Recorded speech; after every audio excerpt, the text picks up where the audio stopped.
Sa ibang balita, posible raw na bagong fault line ang kakaibang posisyon ng lupa sa ilang bahagi ng Metro Manila. Ayon po yan sa isang kilalang geologist na si Dr. Kelvin Rodolfo. Pinag-aaralan naman ng PHIVOX ang posibleng bagong fault na tinutukoy ni Dr. Rodolfo. Narito ang report ni JP Soriano.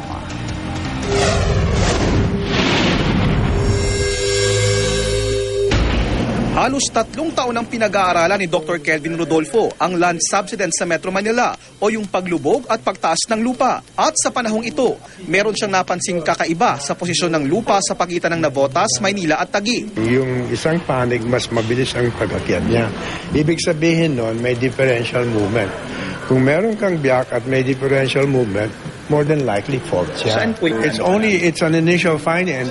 On my illustration, I put a big question mark. Ang lupa sa isang panig daw ng pinagdududahang fault ay tumataas habang ang lupa sa kabilang panig ay bumababa naman. Idiniin ni Dr. Rodolfo na duda pa lang ang kanya at hindi pa tiyak kung ito nga ay isang panibagong fault. Pero sabi niya, mainam daw na alamin kung ano nga ba itong nadiscover nilang abnormalities sa posisyon ng lupa.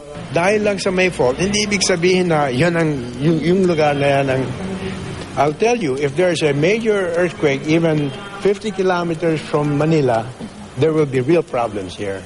Unang nakilala si Dr. Rodolfo sa kanyang pag-aaral sa Mount Pinatubo at sa ibinugan nitong lahar. Isa siya ngayong Professor Emeritus ng University of Illinois at kasalukuyang consultant ng Project NOAA ng DOST, ang Philippine Institute of Volcanology and Seismology of PHIVOX. Sinabing alam daw nila ang tinutukoy ni Rodolfo. Pero idiniin ni PHIVOX Director Renato Soridum na sa ngayon, ang West Valley Fault lang ang napapatunayang nag-iisang aktibong fault sa Metro Manila. We have looked at some of the data that we have where we actually have monitoring data on the ground, and we have not concluded anything yet whether it's a fault or it's a fault, more so if it's active. Gayunpaman, patuloy daw ang kanilang pag-aaral. But we have ground deformation data through GPS that we have compared what seems to be uplifting and not, and what is